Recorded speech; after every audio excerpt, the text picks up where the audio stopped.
to Podcast Fandom, the official podcast for ProjectFandom.com, and I'm your host, Nina. I am back this week to put to bed Pachinko, so that means I'm joined by my lovely friend, Julie. Hello. We're going to be talking about Pachinko Season 1, Episode 7 and 8, the penultimate episode and the finale. It is a season finale because, as we mentioned in our last podcast, the show was picked up for a second season. So I am very, very happy about that because I haven't read the book. And of course, I was thinking about it 5 minutes ago, honestly.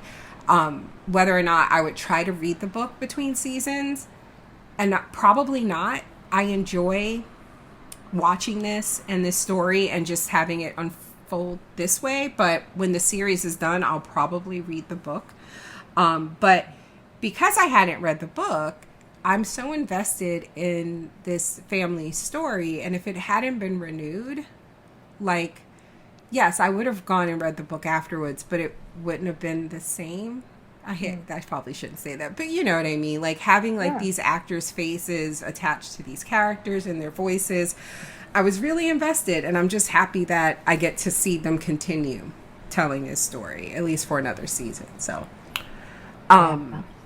Julie, what I wanted to tell you before we started was I watched these 2 episodes immediately after we recorded last time. Oh. So, and we, it's been a week since we recorded because we didn't record last weekend because it was Mother's Day weekend, I believe. That was Mother's Day weekend. Yes. Right. So I didn't even bother to bring it up because I was just no, we're not doing that. So we're recording the weekend after that. And I just finished rewatching the episodes for notes. But yeah, I was so into those last 2 episodes, after we talked about them, I had to know what happened next. So I have been sitting with Hannah's death for 2 weeks. Oh my gosh. And I couldn't talk to you about it. Yeah, I was the opposite. I put it off until the last possible second. Right, you're lucky. Because I've been living with this pain. And then to rewatch it just a bit ago for notes, I just cried my entire face off. It was, I had the big hiccup cry. Yes. Past the ugly cry stage. Just, it was so beautiful and sad. It was really beautiful. Tragic, but beautiful. Kaylee walked in the room while I was taking notes, and the scene was kind of the ending. And she said something to me. To this day, I can't tell you what she said. I was I'm just wiping tears, and she sits down, and I'm just sitting there sniffing and taking off my glasses and wiping heavy wipes, because my face is soaked. And I'm just I don't know what that child said to me because I'm just sitting here in my feelings. So what did you think of these 2 episodes? And so what would you say, as someone who has read the book, how they took to adapting the material so far with this season?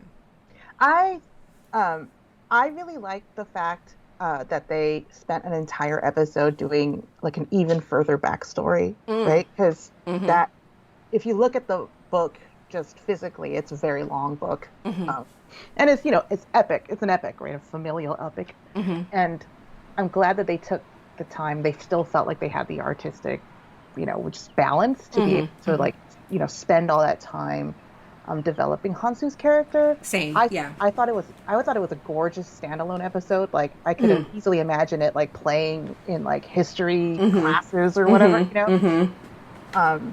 because it's one thing to read about oh, this is a devastating earthquake in some place, right? With a San Francisco earthquake, or but seeing how the ground ripples when you don't have modern buildings, all that detail work was just astounding. And of course the actual storyline in it was just the way this family is tied to history, every single knot in history affects them. And it was just a cool little just when you put up Christmas lights, you staple every 3 lights or so. It's that. They just here is a staple mark. I love that. Yeah. Yeah, a real turning point in history, and this is where how this family like experienced Connects to that. Yeah. Yeah. Yeah. I will say that I'm so glad you said that because yeah, that was a really great episode. And when you said the part about like you could imagine it like playing in history class, if someone is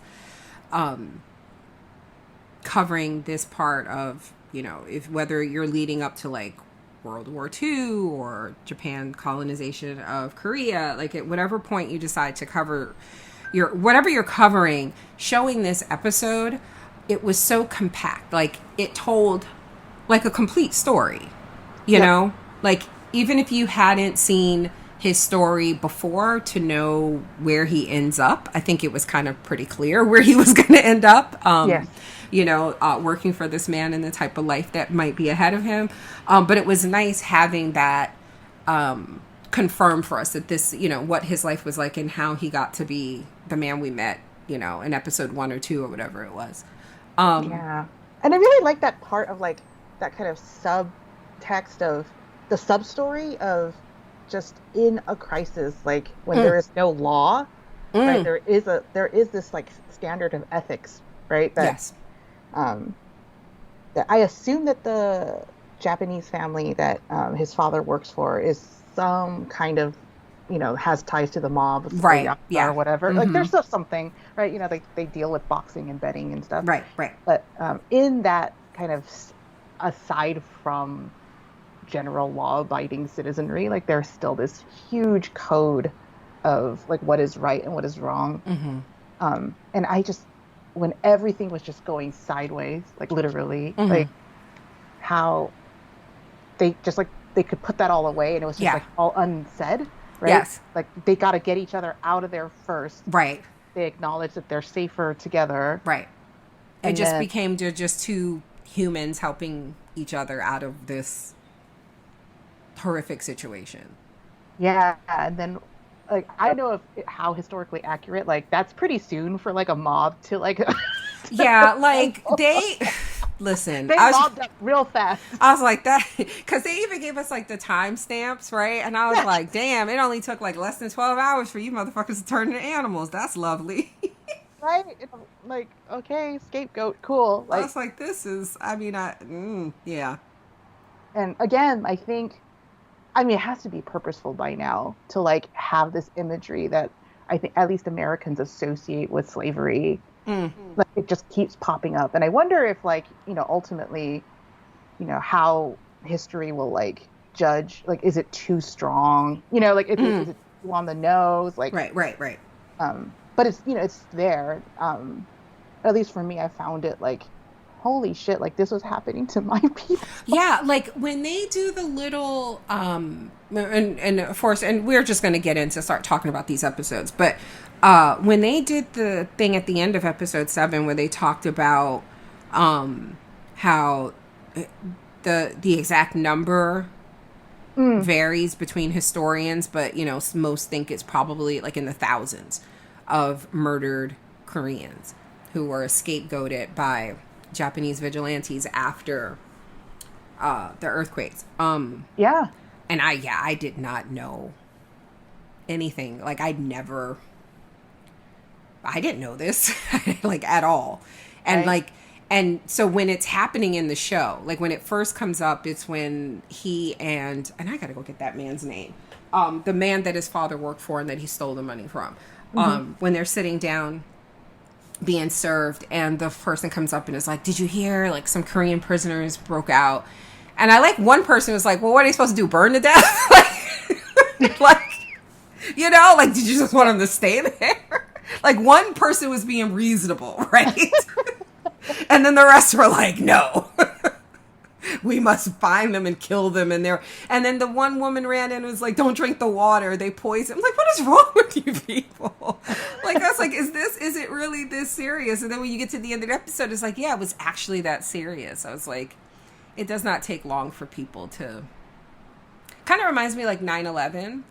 Yes. I remember I lived in Durham, North Carolina at the time. It's funny because one of the other shows that we're covering, The Staircase, is about a true crime that happened in Durham around this time. Oh. And so I was living there at the time, and I distinctly remember, like, after it happened, within that first week, but definitely for like weeks after, there was this kind of what I called fake patriotism and unity. Mm-hmm. And, you know, you saw the flags everywhere and people, you know, just smiling. And you know, my parents were NYPD at the time. This was the year that they actually retired, right? And they, you know, to raise money for the families of police officers and first responders that died that day, there were like t-shirts made. So I still have these t-shirts, like with the 9/11, the Twin Towers, never forget, the NYPD symbol, like all those shirts. So like I'd wear those shirts and people would be like, oh my God, did you know someone, you know, like this fake kind of like coming together. And I remember at the time saying, this shit is not going to last. Because I'm a black woman in America and I know that this is just, you know, and it did not take long for Muslim folks to start being harassed and beaten and murdered. And so it kind of reminded me of that, where like it's this horrible thing happens to people and people kind of come together and you see the best of people, but it doesn't take long for for that type of thing to also bring out the worst in people. All right, so let's talk about this episode.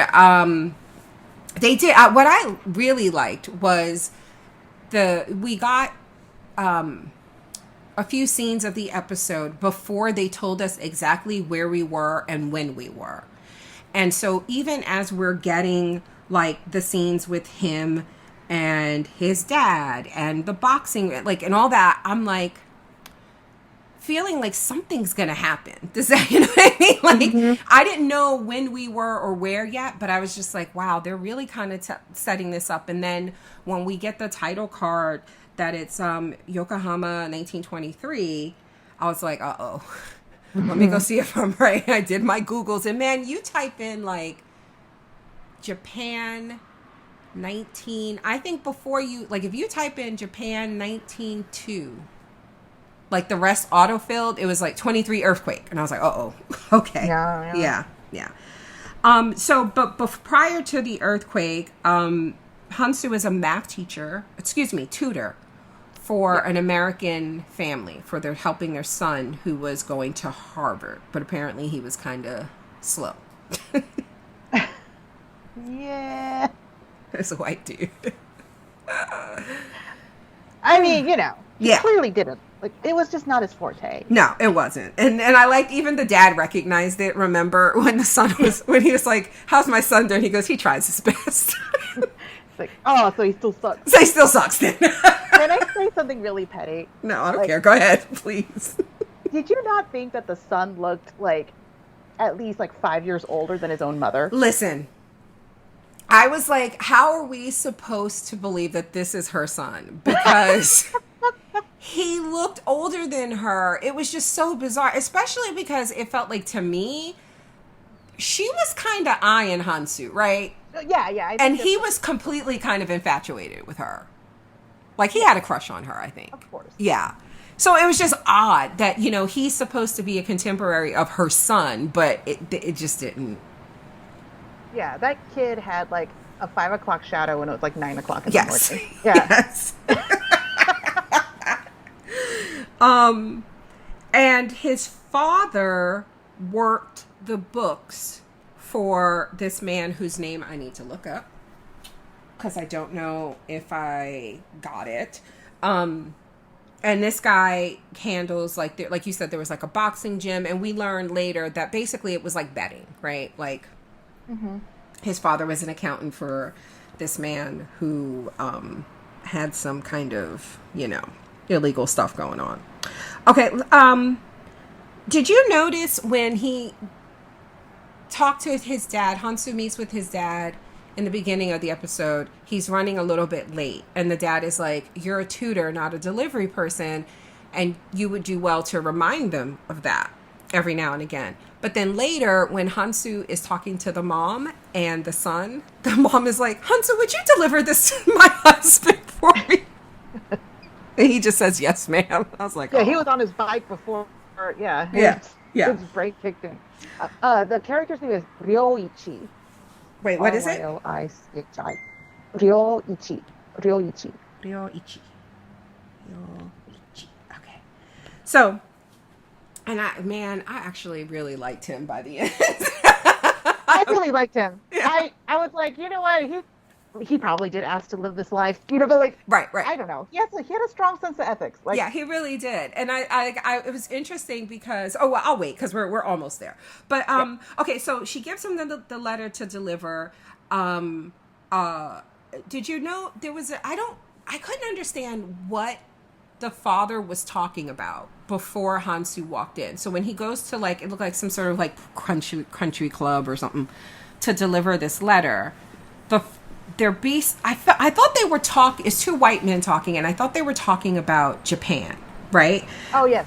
And he said something like, "Once a country is pried open, how could it ever go back?" And I was like, "Are they talking about Korea? Like, what are they?" I think they're talking about Japan. Okay. Yeah. But I couldn't understand the context of what that conversation was about, or if it was if I was supposed to know. I think in general, during this time, the United States at least tried, England as well, right? They tried it with China, right? They tried to open up China, quote unquote. That didn't go so well, the whole Boxer Rebellion and stuff. Right, right. And then I don't know if it's the same timeline. I'm really bad with lining up history, but something tells me it's later. Then they tried Japan because Japan was very for a very, very long time would just shoot at will, if any kind of foreign boats came in. Right. But then they let them in, this emperor lets them in. And I think, everyone's just trying to get their peace. Right? Okay. That's what he meant. I didn't know. When he said once a country is pried open, I thought it was kind of I thought he was talking about, I knew he was talking about Japan, but I didn't get the context. But I thought it was kind of foreshadowing or kind of how Korea has endured. Because let's face it, that wasn't supposed to happen, right? Countries don't colonize other countries and annex them and take them over and all that with the thought that these countries are going to liberate themselves ever again. Right. You know what I mean? Like you said, they're trying to right. So when I thought that, I was like, oh, is this and then considering what we're watching, this whole story is about this, Korean family during this time. So I didn't know if we're supposed to also apply that to that. Okay. We were. I mean, they were part of Japan, right? So right, yeah. Korea is definitely part of the package, but I don't think they got there yet. Gotcha. Yeah.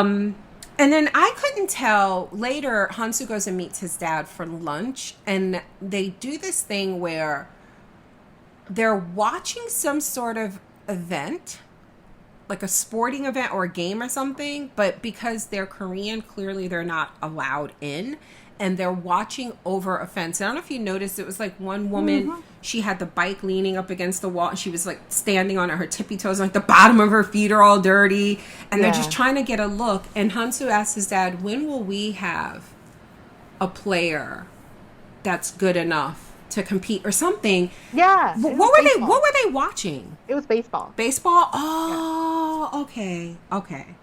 Because, it's funny, I was watching, have you ever watched Attack on Titan? No, I have not. Truly.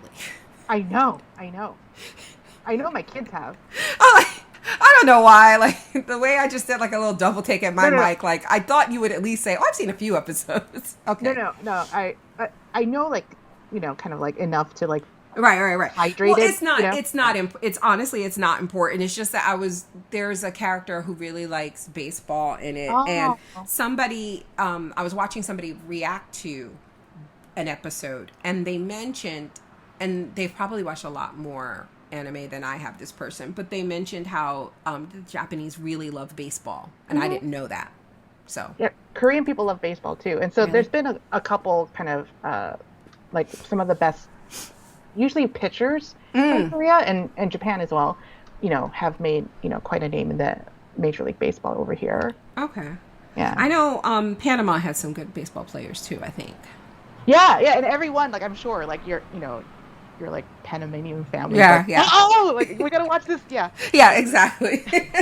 yeah, whatever Okay. team the Korean guy is playing in, like, I would be rooting That's the for. one you got to root for, of course. Yeah, of course. Okay, so that's what okay, that's what they were watching. So they're having this conversation, and basically Hansu tells his dad how the American family that he tutors for want him to come to America with them to continue to tutor their son. Otherwise, like, he'll probably fail out of Yale. And the father's like, you need to go. There's nothing here for you. You need to go. And it occurred to me again, like, even in this conversation, he says something like, why is it that the Americans are so good at everything? And I was like, wow. Everybody really, really had this image of the American marketing. Yeah. And it's a great story. It is. It's a very compelling lie. I understand the appeal.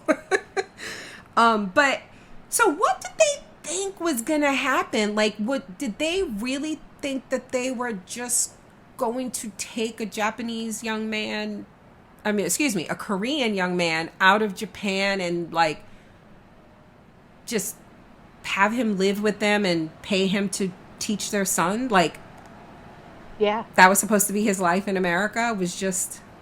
Yeah, I think that even specifically Yale, they'd have housing set up for, like, people's like, basically. Stop it. Yeah. Stop. Like, you would not be actually enrolled as a student, obviously, but right. But you're basically doing this work. You're getting this education. A rich boy's, like, you're being his peripheral brain. Yeah. Jesus fucking Christ. Okay. So he learns later that day that his dad stole 200, I'm assuming yen, from his employer.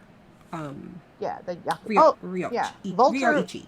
Yeah. Vulture apparently calls him straight up a Yakuza boss. Yakuza boss. Okay. Yeah. So he took $200 from him because he needed it in an emergency. And he was like, and I planned on getting it back to you. And I like that, what's his name? Ryoichi? He was like, I told you that woman was trouble. He knew immediately. Yes. I was like, damn, even your boss that you stole from knew exactly where that money went. I just thought that was so funny. He was like, I told you to leave that girl alone. Oh my God. That was a kind of a really necessary kind of a comedic yes. side story when they come to her. She's like, I'm so sorry. She's like, I ain't got it. Yeah. She's like, you're the smartest guy I know, but still. But damn, I didn't know you would really, like, I didn't know you'd go through all of that. It's like, girl, yes, you did. That's why you asked them for it. Because you knew this older dude would do whatever to get you that money. That's why you asked. Stop it. Oh, God. But like, I like when Hansu seemed to get before the dad did that he was not getting that money back and that money went to another man. Like, when she was like, I'm never going to see that money again. And Hansu just lowered his head like, oh, shit. Yep. And then, I really loved the scenes with Hansu and his father. Like, it's such help, like, regardless of, like, all the illicit activity and stuff, like, it was a pretty solid relationship they had. Yeah, they did. Yeah. And it was pretty, like, transparent and open, and how I thought it was a great paternal advice, honestly. He's like, yo, like, when you are in love, you just turn crazy. Yes. Because when he lectured him and he was like, what do you know? You've never even been with a woman. I was like, Jesus Christ. It kind of reminded me when Sunja's mom was like, how even did you get pregnant? It's a wonder you even got pregnant with the stuff you know. Oh, boy. But yeah, she said, I ain't got that money. So he ends up fighting with his dad about it. And, and I should note that Ryoichi gave him till noon, which he only got that because he worked for him. Right? Like, you can't steal $200 from a Yakuza boss. No. And then be like, give me till noon to pay. And also, he probably knew that it was just a fool's errand anyway. Maybe he's just like, you know what? Spend some time with your son before I kill you. Yeah. Yes. And also, how the hell you let him discover the missing money? You run the books. You could have flipped that abacus a little bit. Like, what were you doing? How did he discover that? You should have doctored them books better. But anyway, so now when he comes to him and he's like, look, I ain't got it. And Hansu is offering to work off the debt. And the dad is like, leave my son out of it. You take your ass to America with the white people. And this is when the earthquake occurs. What do you think was going to happen? Because at one point, he was like, it felt like when the guy was like, look, like when the dad was pleading his case and the Yakuza boss was like, listen, what happens if word gets out? And I was like, who gonna tell? Why would you tell people I stole $200 from you? Why can't this be our secret? But like, then Hansu was like, I actually think, what did he say? Compassion is more powerful or something? Oh, yeah. Yeah, like when he was like even entertaining this conversation, I was like, it kind of felt like he didn't want to punish him, but he just didn't want to look like a punk either. So if the earthquake hadn't occurred, where do you think that was going? Was he going to kill his dad? I don't, it's funny, like, if they played by the rules to the, the letter of the law, right? Like, I think he would like at least lose like a finger. Right? Right. That's what I was thinking. Yeah. Like some sort of torture or like some like visible shame, right? Like maybe some scarring or something. Right. But yeah, they kind of kept it up in the air because, like it made Ryoichi's all of a sudden like very interesting. Yeah, like, exactly. This guy like, he calls his own shots a little bit. Exactly. Cool. Yeah, because even to the point where when the dad started begging and he was like touching his foot and his like henchman like was like, don't touch it, he like told the guy like leave him, like let him grovel or whatever. I was like, oh, he's willing to listen. So yeah, but then the earthquake happens. This is like 12:10, so this is shortly after noon. And the father, Hansu's knocked unconscious and his father dies. And the only two that make it out of the building are Ryoichi and Hansu. Yes. They head for higher ground, and as Hansu takes a moment to kind of mourn the situation, Ryoichi tells him, you better take your ass to Miguk. No, he didn't say that because he spoke Japanese. He said whatever. What's the Japanese word for America? Do you know, Kaylee? She's thinking. She knows a little Japanese. Do you not know? Okay. Well, he said Miguk in my head. Yeah. But you know what I mean. He was like, you better take your ass to America and forget your father. And he also told him, like, get over yourself. Like, you're not the only one who lost something today. I was like, jeez. Yeah, that's some good parenting. Like, he could have said, oh, well, you work for me now. Yeah. No, he bided his time. Yeah. I like this guy. He's a good boss. Yeah. He was like, he could, he could have just been like, well, your dad's debt is mine now. I need an accountant. Oh, it's just America? I can't read that, though. Which Japanese is that? What do you mean, which Japanese? Because you told me there's, like, different... Oh, it's,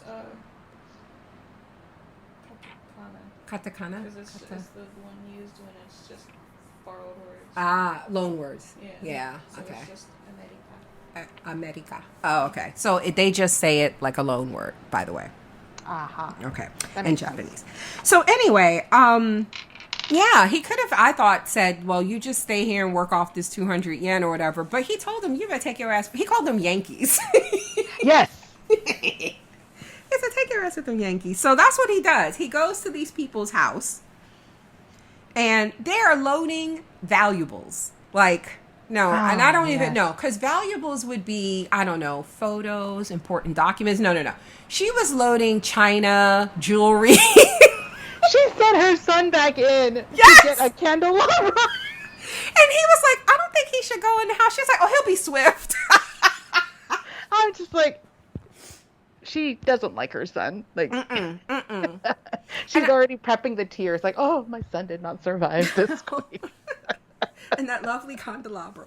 And then she had them Japanese women, her maids, carrying that shit out to the cart. And only when he told her, look, because the husband went ahead to get the boat ready. So he's like, look, we got to walk these roads. You can't, these carts ain't going to do no good. Only then did she say, oh, go find your families. Bitch, you should have sent them home immediately. I love how she was just like, oh, you know what? Yeah, this shit is like worthless anyway. Like, she's that rich. Yes. And then, but notice she put them fucking pearls around his neck. That was really nice imagery. Yeah, yes. But I was just like, oh my god, like that's a lot of pearls. Yes. Whatever. That's my like 7th string. Oh, and I should point out that in the very first scene that we meet her, she pulls that pocket watch out. So yes. the family, that white family, the watch originally was hers. I was like, oh, I know we're going to see that watch again. Mm-hmm. So they leave on foot. And then they're separated amongst like all this confusion. So you have this imagery of Hansu walking through these devastated streets. There's been an earthquake and the aftershocks. Is that what the smaller ones after are called?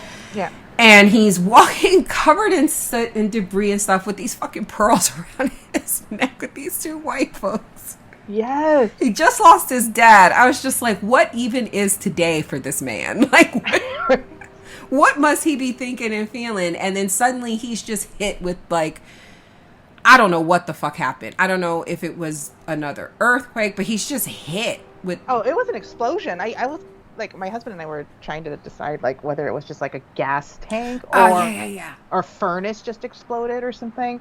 Because, yeah, everything was on fire, too. Yeah, that's right. It scared the shit out of me. Even though I'd seen the episode already, when it happened the second time, Ask Kaylee, I jumped. I was like, Jesus Christ, I forgot. So he's knocked out for a bit, and he comes to long enough to see both the mother and the son. Presuming that he's dead, I'm thinking. They're running off. By 8:48, he reunites with Ryoichi, and this is where they're walking, and at this point, like, he's trying to head home, right? Ryoichi, I think he said he heard that the bridge near the town that he lives in collapsed, so he's on this other road that he's like, this road will take me there. It'll just take a long time. So he's traveling with him, and they come across the corpse of the woman and her son, the white family from America. I missed this the first time I watched this episode. Oh. Because I remember as I was watching it earlier to take my notes, I was like, so how does he get the watch if they got separated? I see he got the pearls, but when does he get the watch? Because I totally did not see this scene of them coming across the dead bodies and him taking the watch. Do you remember earlier in the episode, Ryoichi told him, didn't he say something like, when he was like, don't feel sorry for, he said something like, days like today, like this decides like your fate or something like that. Like, right. And so when this happened, I was like, how could he not think that this is where he's supposed to be? Like, wherever, we know where he ends up working for this man. But of course he thinks so, because like, that's pretty powerful. Like, the people you were supposed to go with, that everybody was telling you this is the path you should take. Mm-hmm. And you see their dead corpses there. Like, and then you ran into this man twice in the middle of like a national, like, of course he probably thinks it was his fate to be who he became. Yeah. I would agree. Okay, so we had the fear of the escaped Koreans, fear of escaped Koreans. That's exactly what I have written here in my notes. Jesus Christ. And then there's this terrible fucking scene where they come across this man telling these Korean men to hide from a vigilante mob. Yes. And Hansu ends up translating, and the man tells him to go hide in like this barn. And Hansu has to hide in the wagon that the man has. And these Japanese vigilantes show up, and they find those men in that barn and burn those men alive. So again, Hansu is like looking at, you know what I mean? Like the paths he was supposed to take, what happened to those people. And then, the actor's name, is this Lee Min-ho? Mm-hmm. So, I'm not very familiar with his work, but I know people who are, and I was very surprised that a few folks, Moji, you know Moji, Julie, they were like, yeah, I don't think he acts all that well. And one of my Korean friends said the same thing, and I was like, really? Because I thought this is probably the only thing I've seen him in, and I think he's doing fine. What do you think? Oh, I think he's doing great. Like, I mean, I think his role probably is good for people who don't have a lot of emotional depth, let's say, right? Yeah. I think Lee Min-ho is, like, usually, like, well, his big thing, at least from my point of view, is he was in Boys Over Flowers. Oh, is that what his thing is? I was going to ask you, like, what is the thing? Because the name sounded very familiar, but I've never seen Boys Over Flowers. I just keep hearing about it. Yeah, I've only seen a couple episodes, too. And he's just, like, the kind of asshole, like, but really, really hot guy. And bingo, like, he does that really well. Yeah. He was, like, when he was just, like, fuckboy extraordinaire those first few episodes, I was like, he's nailing it. What are y'all talking about? I mean, and, like, plus, like, it's not like K-dramas are known for, like, they don't, like, ask you to do, like, Shakespearean shit, right? Like, I'm glad you said that. I didn't say that, y'all. Yeah. Y'all yell at Julie. I mean, I thought he did great. Like, when my husband and I, wrapped up episode 7, I was like, you know what? Now I see why they, like, paid the big bucks, I'm sure, like, to get, in there, right? Mm-hmm. Because he had to, I mean, at least, like, the action and shit, right? Like, I thought so. I thought the scene with him screaming when those men were being burned alive, and then the scene prior to that when he's on his knees, he has the pearls around his neck, and he sees the people ran off, and he's just screaming. I was just like, Jesus. It was so vulnerable, and, like, I can easily see myself reacting the same way, and, like, just, like, it. Yeah. If I didn't have a Ryoichi, I would have just been, like, probably just screaming to this day. Seriously, you know what I mean? Like, still there screaming. Yes. Yeah. Yes. And, yeah, the whole, like, because of, like, the explosion, how, like, you couldn't hear anything anymore. That whole thing. It was really well done. I thought so, too. So by 2:12 though a.m., Ryoichi is reunited with his family, and it looks like these are like his 2 daughters and his son, or was that his wife, daughter, and son? I thought it was a daughter and a son and his wife. Yeah. Okay, and he introduces Hansu to his family and says, "We're going to be taking care of him for a while," and he tells Hansu, "After all, you still have your father's debt to work off." Yeah. So now this was basically like. He wants to take him in because, like, who else does Hansu have? Like, he knows what Hansu has lost that day. But he's framing it as, like, for Hansu's pride. Well, you have to work off your father's debt anyway, right? Yeah, that's how I interpreted it as well. Yeah. Like, okay. Yeah, it could have been, I thought maybe, like, he's like, okay, well, you know what, now that my shit's straightened out, like, let's get back to business. But I think there was more there. Right. Because of the way he phrased it, right? He first said to his family, we're going to take care of him for a while.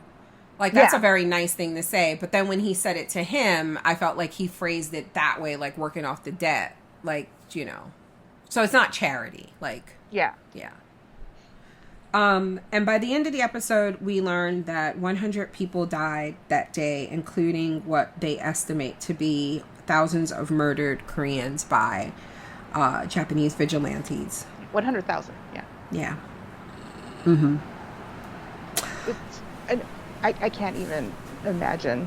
Oh, that shot of just the burning buildings and the devastation, like, that looked like war. That didn't look like earthquake. That looked like that it had been bombed, like, right. Yeah, that was terrible. Okay, so for the finale, episode 8, Let's talk about the stuff in the 80s first, so we can just kind of end with Sunja. So back in Tokyo, Hana is dying. The doctors are basically like, at this point, we can give her things to make her comfortable as possible. And, you know, we could give her something where she'll just basically drift off to sleep. Mm-hmm. And then Solomon tells his dad that he was fired. Yeah. Yeah. And that he wants to work with Yoshi. And his father's like, absolutely not. Yeah. He's like, but you said there was no shame in Pachinko. He's like, for me. I already have a little bit of shame, so it's fine. But you were the promised child, the golden child. You're not supposed to be working at Pachinko parlors. And so I am still under the belief that Yoshi's grandfather, who Solomon brings up in this conversation, is Hansu. That is my assumption. That's all you're gonna get from me. Okay. So Hana asks Solomon to look after her mom after she's gone, and admits that she is afraid, and then she tells him to basically raise hell. Yes. Okay, that scene where she sits up and she grasps his hand, and her eyes are practically like yellowed. Yeah, she's jaundiced. Yeah. Oh my God. And I was like, how do you not do whatever this woman just asked you to do? Right. Like, she could have been like, Nina, when I die, I need you to go rob 4 banks. And I would be like plotting a bank robbery, like immediately. I'm like, well, she asked, I got to do it. Because I felt that. Mm-hmm. And when what was she talking about? When she's like, don't, like, what did they ever, what mercy did they ever show us? Is she just talking about like a general demand? Yeah, I think so. Mm-hmm. Yeah, because she herself, right? You know, she's not Korean. Right. And I think they left it I'm not positive like what she actually meant. Like she kept it really vague. Mm-hmm. But I'm gonna guess it's in general like it's like a youth, the struggle of the youth versus like the salary man like trope. Yeah. Because I think during that time, Japan is about to go into like this complete like economic like upheaval. Right, which Yoshi talks about later. Oh yeah, he hints at it. Yeah. He's like, this shit's about. He's like, so let's hurry get our cash and get the fuck up out of here before this shit implodes. Yes. And so Solomon then goes to Yoshi to.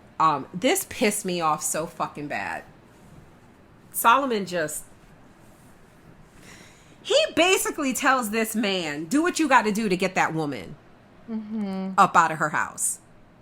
I was like, no, the fuck he didn't. When he said, you have your ways, don't you? I was like, what the fuck is that supposed to mean, Solomon? Say it.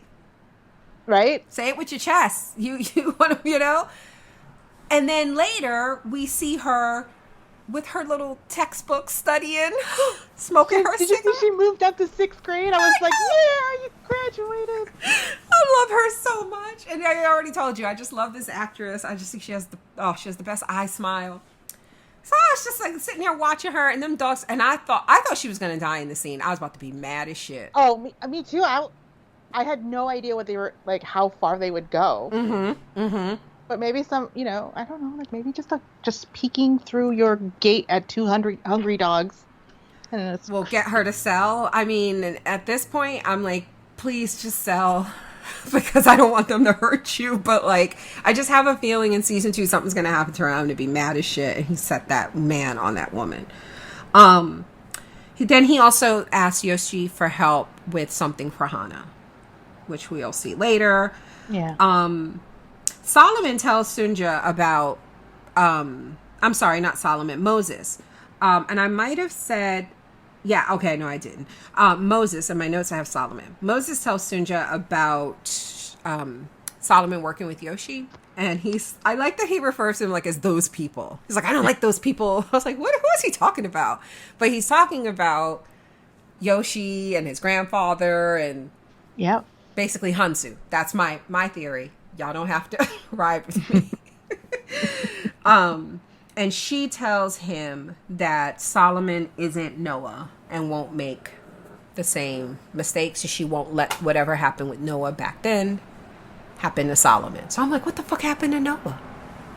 What the fuck happened to Noah? I know you can't tell me. What do you think happens to Noah? Well, I know that by the end of the episode, he's being influenced. It's the beginning of, it seems like, some Hansu influence. And I feel like there was something she said, Sunja said in an earlier episode about ruining her family or something. And I always took it that my assumption was that Noah finds out that Isak isn't his biological father. So my thought is that he maybe becomes like a thug, like Hansu. Like he goes into, that.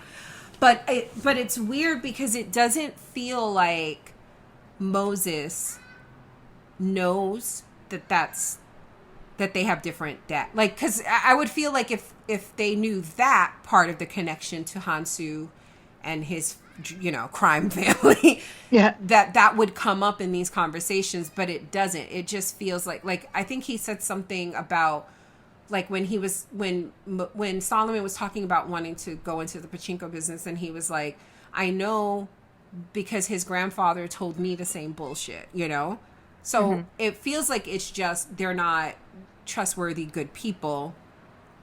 They'll get you to some illegal shit. Like, it seems like that's just his beef, and that's the path Noah took. It doesn't necessarily feel like they know about the family connection. Yeah, I would say that's just my take. Well, I mean, he had plenty, like you said, he had plenty of opportunity to just throw it back in his mom's face. Right. And so far he hasn't even said anything like that. So it just kind of feels like we should not be like Yakuza. Like, why would you get involved with that? Right. Like, it's just like that type of thing. So I'm assuming Noah is maybe in jail or just, with Hansu, or, if Hansu's even still alive, and not, like, I assume he's not like Solomon. I don't think he's in Yale somewhere. No, yeah, that's true. Poor baby. He's so cute, too. So Hana, the scene with Hana's death. When she tells her mom, she's ready. And her mom says, I'll let the doctor know. And then before her mother can leave, she just stops her and says, Mother. And then she just says, I know. Yes. I'm so glad that was so powerful to me, because she didn't say anything, but because of the way her mother said, I know exactly what she said. Does that make sense? Oh, yes. Oh, yeah. I think every mom or daughter knew. Yes, exactly. And then she's worried that, oh man, this was great. They kept showing us like this play out from her POV. And so like her vision is kind of blurred around the edges. Mm-hmm. And when the nurse was telling her like what to expect from the medication and like, I'll come back and check on you in 5 minutes. And she says, well, Hana says, you can't catch it by looking at me. Yeah. And I love that the nurse turned around and like looked at her and repeated it and like touched her hand. Like that little bit of kindness and compassion, Mm-hmm. And she thinks Solomon's not going to make it, but he does. And he got like Yoshi got the director of the hospital to sign off on letting them take her up to the rooftop so she could die while the sun was setting. And it was one of the most beautiful death scenes I've ever seen. Same. Like the way she was smiling and just like her hands were dancing and yes. And this is so not fair. They were totally fucking with us because the song that was playing is a cover of Neutral Milk Hotel's Aeroplane Over the Sea, which is like a very standard indie, like everyone plays it at their wedding. It is like the most romantic song ever. Really? I don't know. What's the name of this song? It's called In an Aeroplane Over the Sea. Okay. By Neutral Milk Hotel.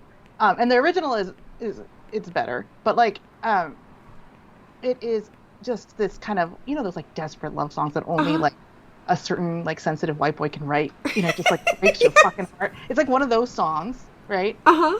Was not around in '89. It was a retcon. Like it was a anachronism. And I just was sobbing. You're like, that's not fair. It's not fair. They're playing dirty, but it was so beautiful. Oh, so okay. I forgive them. Now, But, now I got to go look up the song and then go rewatch that scene and cry my face off again. That song played at my wedding reception. Like, my friend, walked down the aisle to that song playing. Really? I'm probably going to know it when I hear it. But, like, the title and the group is doing nothing for me. I do not know what the hell you're talking about. That's crazy. Just, I'll look it up. Yeah, it's so beautiful. I'm not, like, a huge fan. Like, that album, it was huge. Just when I was in college, right? Really? And like, it's just part of like the indie like lexicon. Like the reason I'm so in shock, honestly, is because this is obviously not the first time I've come across something like I didn't know. But like like most things in pop culture, somebody be like, oh, you at least are vaguely aware of it, right? Like, oh, I don't know the words to that song, but I've heard of it. Like, yeah, sure, I understand, but like, I don't know anything you're talking about. It's blowing my mind because you and we know a lot of the same stuff. Like, yes, we do. We're around the same age, and I'm like, in an airplane over. I have never heard of this song before. Let me look this up. Yeah, right the album came out in '98. Yeah, it was. I was like in prime like emotional vulnerability stage of my life. Oh, yeah. That was right before I had my first kid, so. Yeah. All right, I'm going to have to look that song up. But this, like you said, this scene is super, it's beautiful, it's heartbreaking. And you know what I love? That they ended with her POV. Mm-hmm. And when she tells her mother, I'm going to go to sleep. Oh, Jesus, I'm going to fucking lose it. When she tells her mother, I'm going to go to sleep now. And she tells her sweet dreams. Oh my God, I'm going to die. I love that it was her mom that she saw. I was so concerned because when they kept showing what it looked like for her, again, with the blurred vision around the edges, I was like, okay, I know they're going to do the thing where that's like, when she dies, it's going to be from that peel. We're going to see it fade to black that way. I knew they were going to do that. And then when he finally arrived and we see her looking at everybody and everything, I'm like, oh my God, I didn't want it to be him. Yeah. And so I'm so glad that this was the choice that they made, that it was her mother.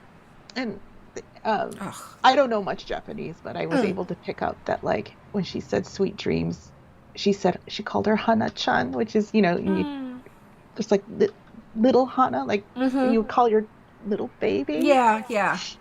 Oh, God. And I'm like, of course, it's, everyone says it's like, a parent's worst nightmare, right? To like bury your children, but like, if you had to, like, at least like she got to be there for her. Right. Yeah. Oh. Yeah. And just, oh my gosh. And that came pretty close to ending with her just not knowing whatever happened to her kid. Yes. Right? Like this was a situation where this girl was going to die regardless. She had this disease and she, her mother was lost for so long, just like not knowing where she was. So it's so good that they had this, that if it had to happen, at least they had this. And then Sunja gives Solomon the watch. She says, for the longest time, I used to think that this watch was a curse in our family, but I think it's actually the opposite. And she goes, hopefully, it saved our family, and hopefully, I'm hoping it can do the same for you. And I just have here in my notes, Houseway, like, how the fuck she get that watch? I don't know. I was like, both me and, I think I literally said Houseway. Like, out loud. It's the only appropriate way to say it. Like, how? So that's a story that they need to tell. Yes, exactly, right. So, of course, when he shows up at the end in his fucking crisp white suit, he looks so out of place. Oh, he looked amazing. He did look amazing, but it was just like, to the point where I'm not even kidding, like, it almost felt fake. Mm-hmm. Like, it felt like a scene where that little boy was the only one who could see him. Yeah. Because he was like a fairy. He was so out of place in that white suit. Yeah, like they were walking in mud. Yes! And he had this just, not even a linen white suit. It was like a white wool suit, I think. I was like, where are you going? And why is like nobody looking like, what are you doing with this little boy? And then the final thing from the 80s, I just have, they better not hurt that woman, because... Yes, They they threatened. better not. They better not. I don't like that. All right, so now back to 1938 in Osaka. Noah's a little spark plug. I love him so much. When he was trying to tell his friend, he was like, yeah, they bully us, but I told you, this is what you got to do. Oh. And sure enough, the moment Noah leaves with Isaac, them boys walk up to that other little boy and tell, you smell like garlic. Yeah. So they're being teased because they're Korean. Mm-hmm. Jesus fucking Christ. And you know, and like I can't remember who said it before, but like, and like I think it was a woman who said like, and we probably did, like, and who wouldn't? We were like crammed together. Yeah. Yeah. When she was like, they said that we were loud, and she's like, yeah, we were, like, because we had to, you forced 4 or 5 families to live in these small apartments. Yeah, and I don't know if I told you, but like, that's still, you hear that a lot. Like, what? The couple times I've been in Japan, like, people, for some reason, just talk about garlic around me all the time. Like, how many times does garlic come up in, like, normal, everyday conversation? Like, never. Did I tell? And they'll say, like a microaggression.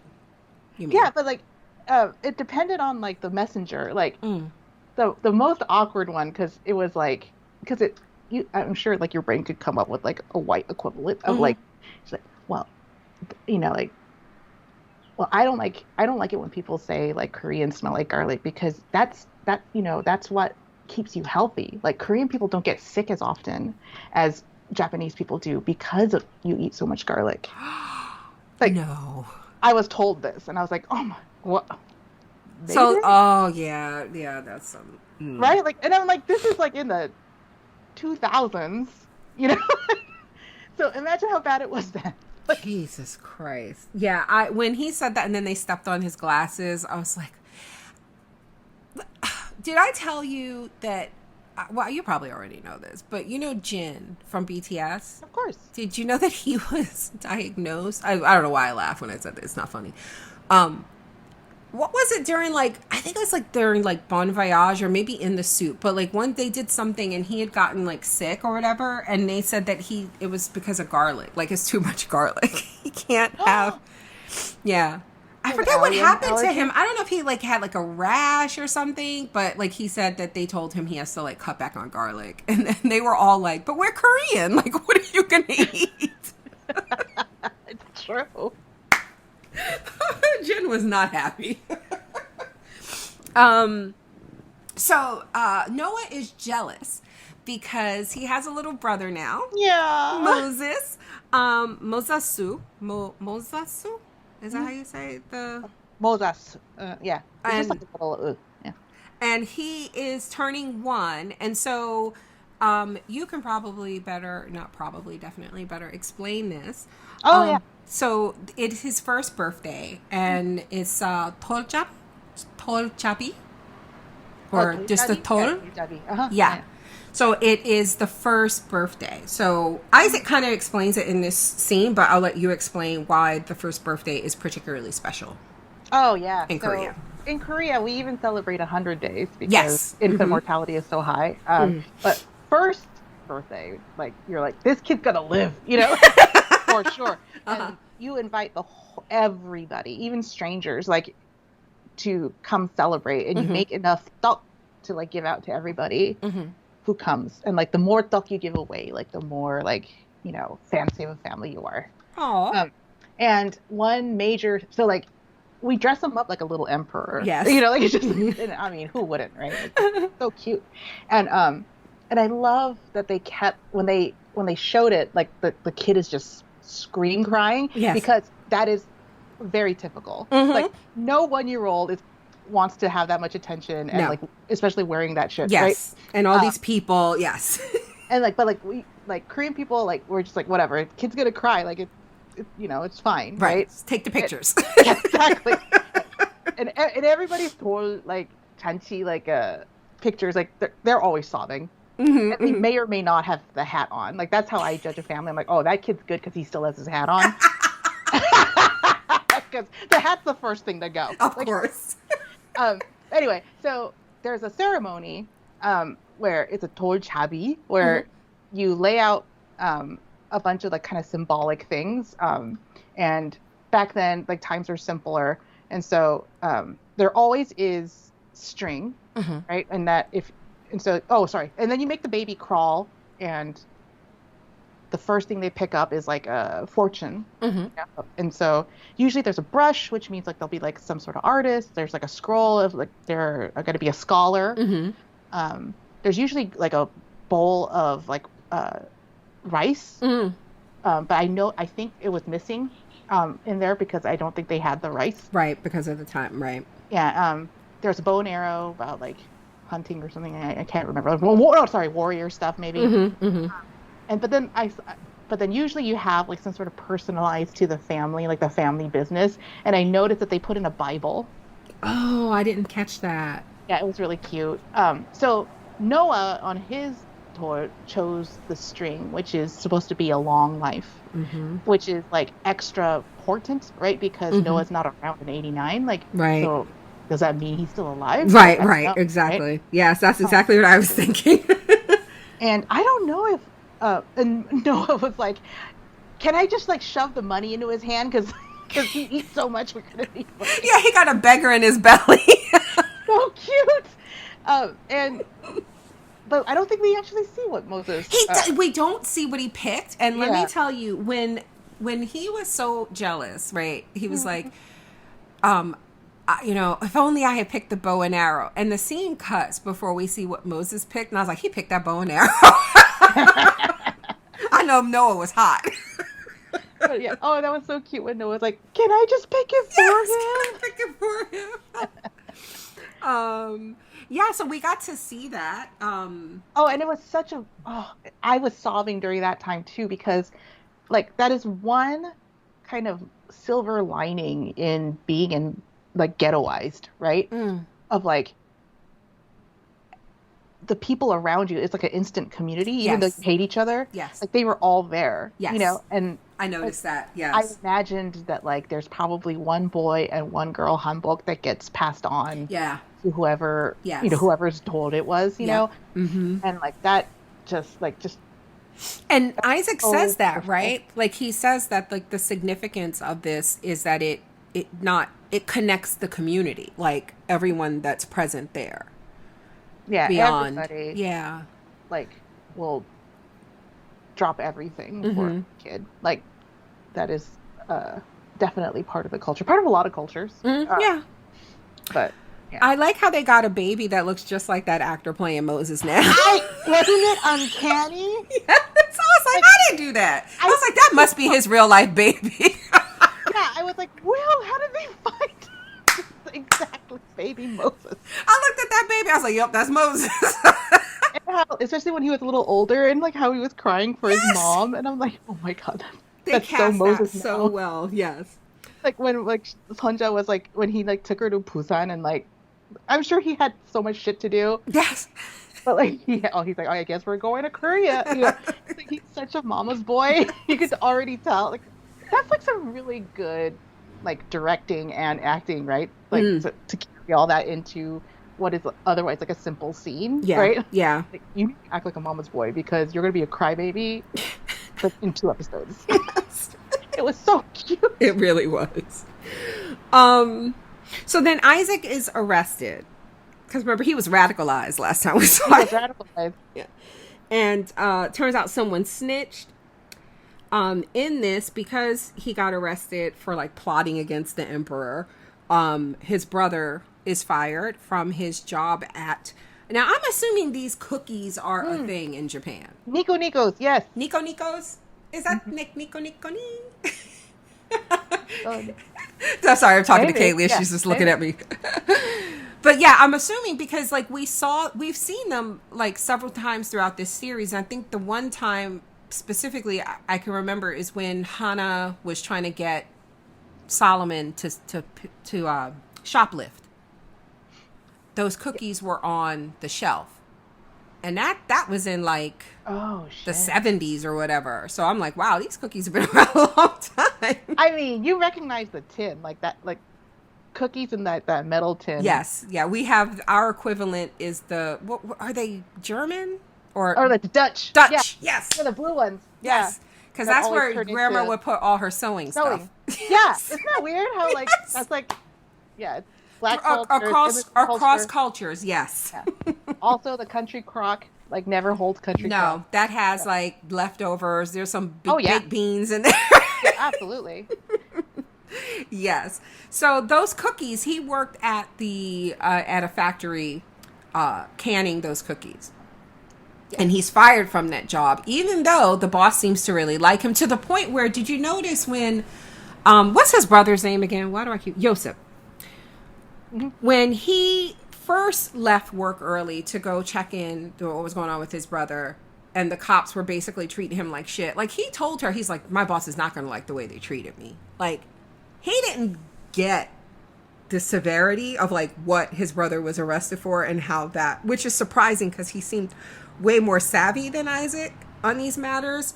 But yeah, when his boss found out that it was basically, plotting communist activities or whatever it was he was being accused of, he's fired from his job as well. Yeah, I think that was like a remnant of him being like pretty upper crust. Like, I get you. Yeah, I forgot about that. He's just nice super call. naive in certain ways. Yeah. Nice call. I totally forgot about that. Yes. And then Sunja meets with she meets another woman whose brother-in-law was arrested, and learns through her that basically Isak was Antifa.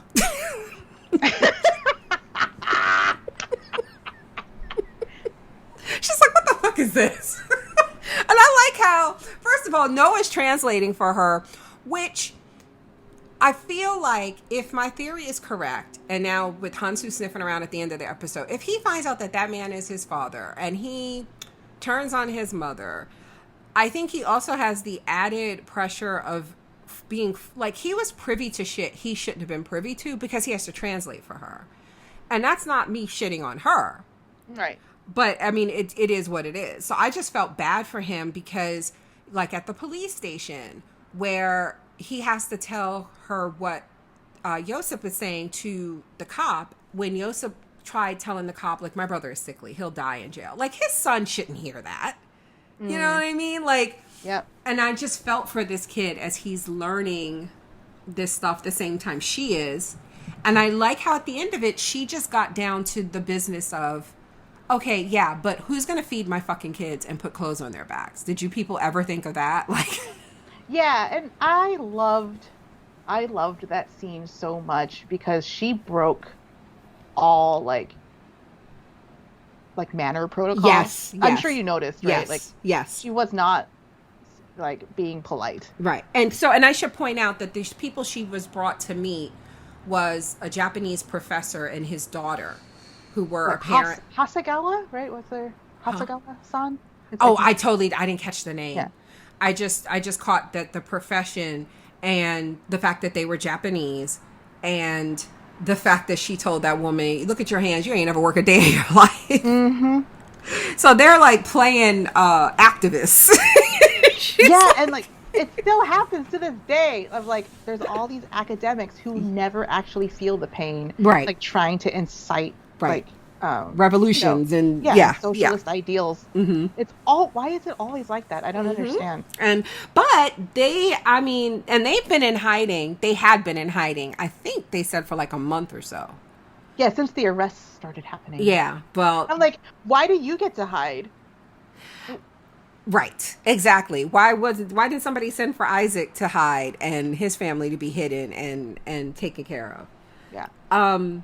But they're arrested by the end of this scene. I know. I was not sad. No.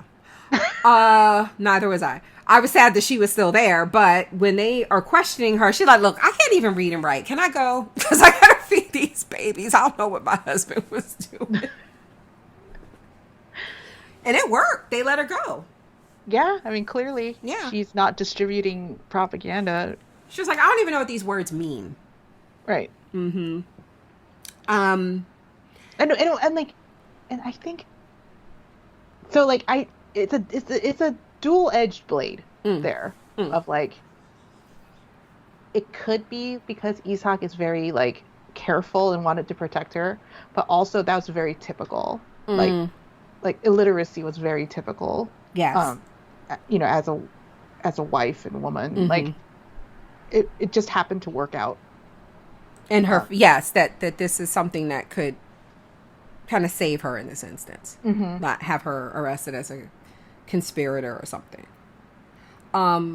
So my thought when she learned that he was arrested, because first she goes to the church and this older gentleman tells her they came looking for him by name. Do you know what that means? I was like, that means somebody snitched. Of course. So let me find out Hansu is still not minding his business. I think it's pretty safe to say that Hansu right? did. Yeah. Right. Like, he would, I mean, like, he did it and he, like, saved his suit for that day. Yes, and then just showed up. Like a angel. Little motherfucker. And, I mean, and it's not like that. I mean, that far of a leap to make, considering they set us up with very early on telling us that he knew she was going to sell that watch. Like, you know, he knows where she is. He's keeping tabs on her. I just totally feel like he had that woman's husband arrested, and I hate him. Absolutely. Yeah. And he's like, oh, so little boy, I hear you're missing a father figure. Right? With his fucking white suit, asshole. So she goes home, and I love this because when she was lying there in bed with her children, I was like, I've been there. When you're just like, how the fuck are we gonna make this work? What am I gonna do? What am I gonna do? And then when that shit came to her, so she sold the rings her mother gave her, right? Yes. And those were the rings that were given to her by Sunja's father's mother, right? Right. Okay. So she takes those rings, and I'm assuming she uses them to buy the ingredients, the stuff that she sells them to make kimchi. And she's like, that's what we do when we making kimchi. We gonna sell this fucking kimchi. And of course, Yosef is like, do you think I can't get another job? She's like, that's irrelevant. We gotta eat. But I like this because, and I gotta remember the time. I gotta remember sometimes you get more flies with honey. Because Nina saw this scene, and when Kyung-hee was like, now don't be upset. And I was just like, I wanted Sunja to be like, look, we got to eat. All right, I'm selling this fucking kimchi. You ain't got a job. But I realized that's not who she is. That's who I am. I would have cussed his ass out and been like, do you have a better plan? Are you going to work today? All right, then I'm going to go sell this kimchi. And I like how her and Kyung-hee, like, they can do the little bit good cop, bad cop. Yes. Like, like, it was very obvious that both of them together, like, had Yosef, like, figured out. Yeah, they finessed him. Yes.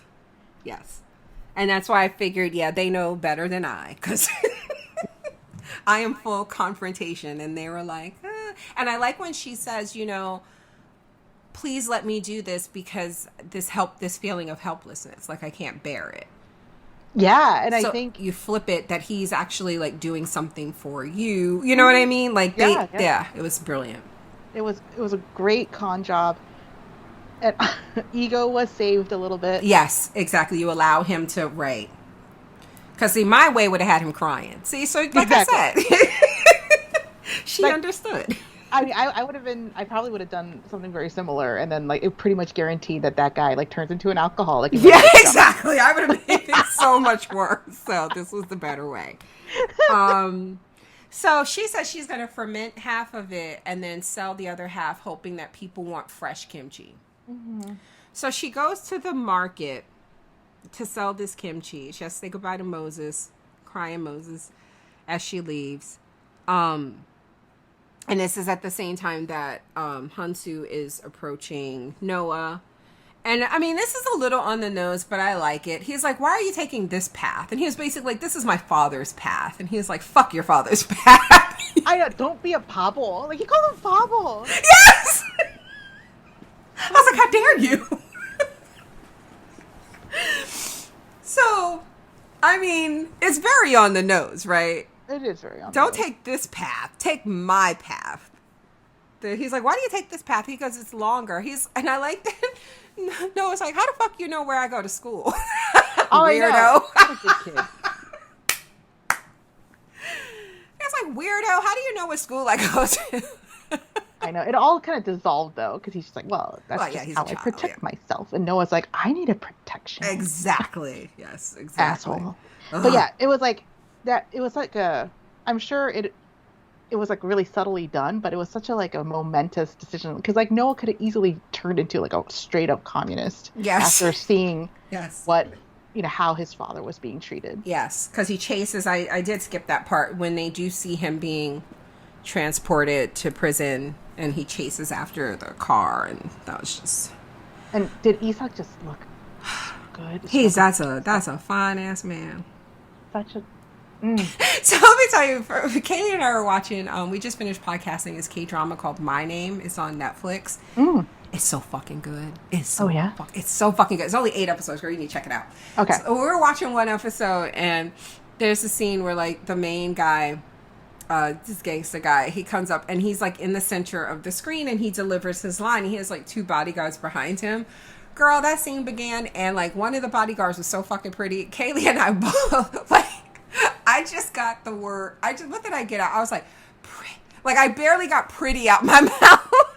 She was like, "Oh, he's pretty," and like I was reaching for the remote already to pause it and rewind it. We just both reacted.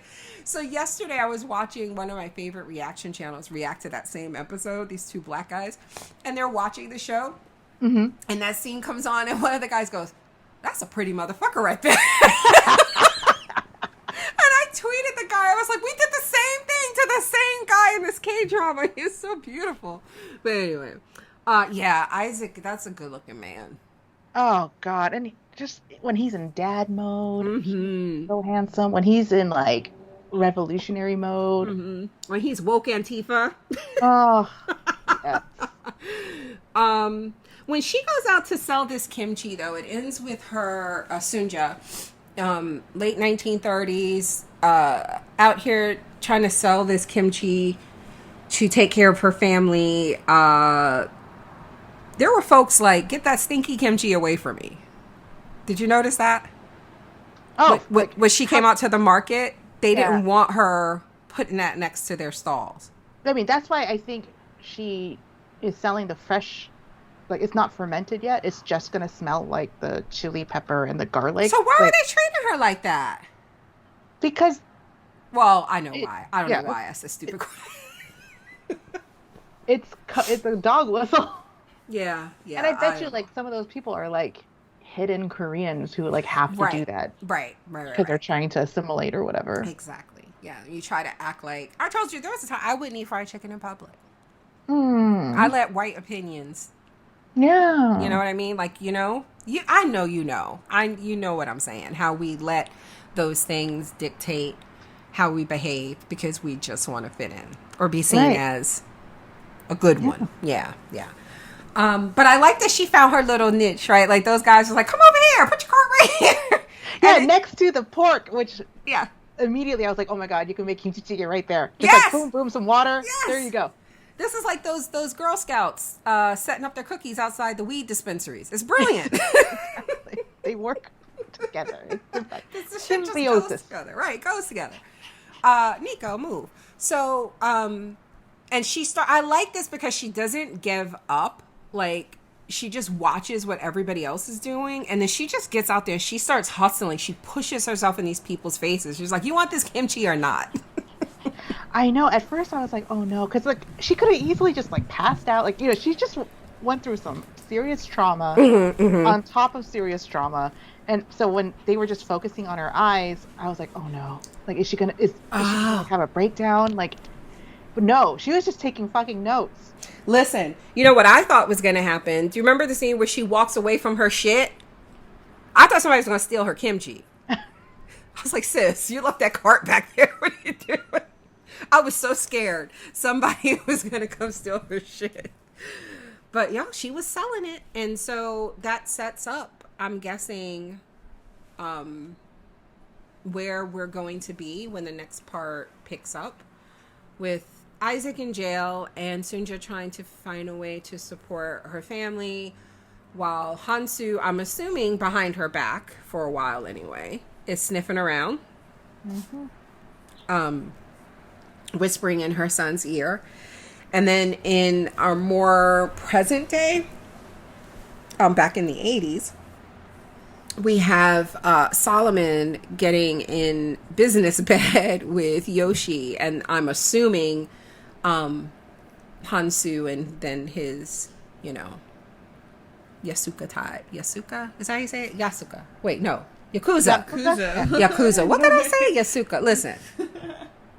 Today's Korean lesson was on how to change adverbs into or interrogatives into indefinite. So, wow. 누구, 누군가. Yeah, 누군가. Oh, gosh. So how to say something, somewhere, someone. That's what I had to teach today. It's that part of like Korean grammar. If I think about it, like I just forget it all. I forget that I know the language at all. Listen. I get scared that I'm never going to be as fluent as I want to be. And there are times when I watch these K-dramas and folks are just talking and I catch none of it. But like, I'll look at the translation and I'm like, oh, I know how to say that. Like, if you said to me, oh, can you know how to say this sentence in English and Korean? I could make it work. I know how to. Right. But like hearing a native say it, like, I was just like, I didn't understand a fucking word they said. And I get really, really scared and sad. I'm like, why didn't I start learning this language 20 years ago? I just feel like I don't have enough time left in my life to immerse myself to be as fluent as I would like to be. And I love the grammar, and I think I have a really good grasp on it. It's just it's just still so much. It's a lot. Yeah. And it's also like, and then you're going to go over there, and then once you're like kind of immersed, you realize, oh wait, people just talking like casual. Right. And that's the thing, like when I'm tutoring, I try to tell folks that for instance, there's a song by Chunga, Gotta Go. And in parentheses, it's 벌써 12시. So already 12 o'clock, right? Yeah. And in the song, in the chorus, she says, 어떻게 벌써 12시? And I was like, oh, she's asking, how is it already 12 o'clock? And I gave this to them as an example, and I was like, see, you don't know that you know how to say these things. Like the people I were tutoring, they were like, yeah, I would have sat there and tried to make that way more complicated than exactly. it actually is. Yes. Or a lot of times I've noticed in K-dramas where they'll be like, you should do blah, blah, blah. And the translation is, why should I? And it'll be like, 내가 왜? Like, why I? Like, why should it be me? Like, so I try to tell them all the time, like, you need to learn what you need to learn to get a grasp on the grammar and, whatever you need, whatever it is you're using to learn. So, the little quizzes that Talk to Me in Korean give you, or if you're trying to study for the topic exam. But in terms of conversation, it's not as intimidating. Yeah. Because the way people speak is very often, not the way we learn to speak, if that makes sense. Like, we learn the language. Yeah. And every language does it. And if you're native in it, you don't realize that how much you're shortening. Yeah. I love it. My favorite thing about Korean is when they teach me a full fucking chapter, 4 pages on stuff, all these rules and stuff, and then it gets to the very end and they're like, however, native speakers won't do this. When the native speakers say it, all you're going to hear is "seo" at the end. I'm like, okay, great. So what does that mean? Anyway, but that's it. I am super, super excited. You're going to come back and cover season 2 with me, right? Oh, hell yeah. Of course. Yay. I'm not going to read the book. I was thinking about it. I'm not going to do it. Not until the show is done. Yeah, at this point, I don't hardly remember anything, except for major plot points. And the show is, like, the pacing is different. I think it's for the better. For a visual medium, you can't, you can't have, like, the Grapes of Wrath line by line. Right. Into a TV show, right? And so I think I'd like to, I was tempted to reread it, but I don't think I'm going to. And I was going to say, like, I don't because I haven't read it, I don't have a frame of reference. But so far, I like the pacing. I like what they're doing. So I don't know how different it is, but it's working for the show. Sorry, my puppy is just breathing all in the mic. He got fixed last week. Aw, Nico. I know. Hi, pups. Oh my god, he's such a baby, Julie. Anyway, he's just so spoiled rotten. He's just laying on me, ass up on my mic right now. He just literally just needs to be up under me at all times. So anyway, thank you guys for listening. Like I mentioned, several times in this podcast, we are covering other shows that are free and available wherever you get your podcasts. I'm currently covering The Staircase with Jesus Christ, Ellen and Sarah. It is an HBO Max original series based off a true crime that happened in North Carolina in the 90s the early aughts. And so far it's really good. That's for free. Donnie and I are covering Halo, and Kay and I are covering we just finished the K-drama My Name, and that will be up for free in the next week or so. And we're starting another K-drama in its place called Inspector Coup. And it's so good. We watched like the first 2 episodes already. It's so good. It kind of reminds me of Killing Eve, but I don't think it's going to be gay like Killing Eve is gay. We be trying to find like the gay K-dramas, and we get like a little gay, but we haven't really dived into like the gay K-dramas yet. So it's to the point where me and Kaylee watch stuff and we're just like, is this gay? It feels like it's gay, but then it's not gay. And we get so disappointed. So we just keep telling ourselves, we'll just keep wishing for it, and eventually it will be gay. But Inspector Coup, it is very much a lot like Killing Eve. And I really like this because a lot of the K-dramas we've covered so far have been like younger casts. This one, the actress feels like she's like my age. Oh, nice. Yeah, it's like an older woman trying to solve this case, and I think she's trying to track down like this female serial killer. Ooh. Yeah. So we're covering that. So a lot of great stuff. We're covering Shining Girls, which is on Apple TV Plus, starring Elizabeth Moss. This is about a time-traveling serial killer. Can you please not pant into the mic, baby? It's unprofessional. He just stops and looks at me. And a lot of great stuff. So as always, thank you guys for subscribing. And I will be here to talk to you next time about more great TV.